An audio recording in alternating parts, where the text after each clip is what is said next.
All right, yo, what's good, guys? I did get a package in the mail.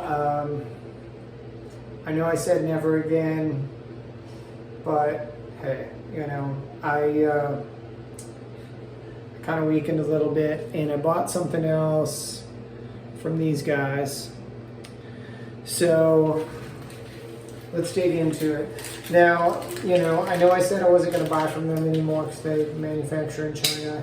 And generally that's true as far as like NATO and leather straps.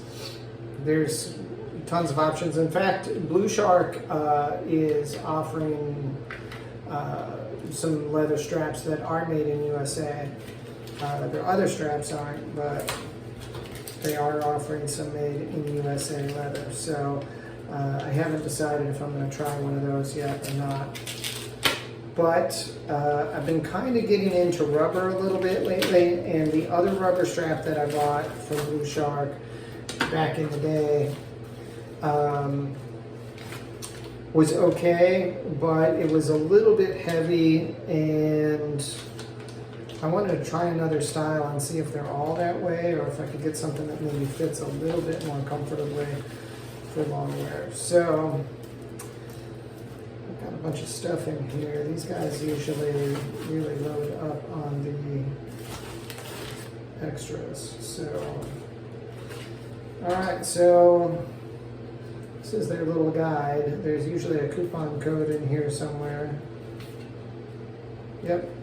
Which is the other part of the reason I bought this. I had a 20% off coupon from a previous purchase.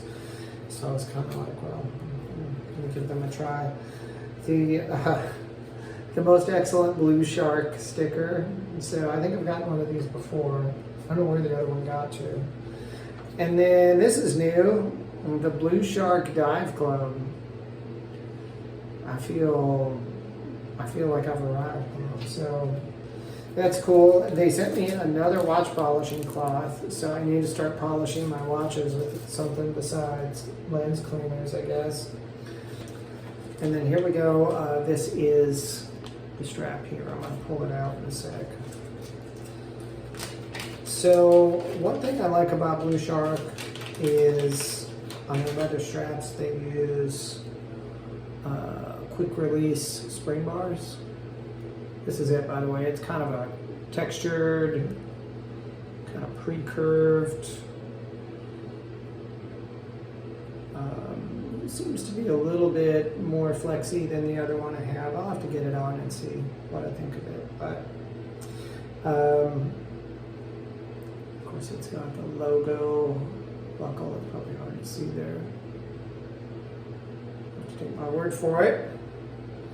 So yeah, look for another video in the near future. I'll try to post a wrist shot when I have this on and let you know what I think of it after I've worn it for a little while. So just a quick one. Thanks for checking in. Give you later.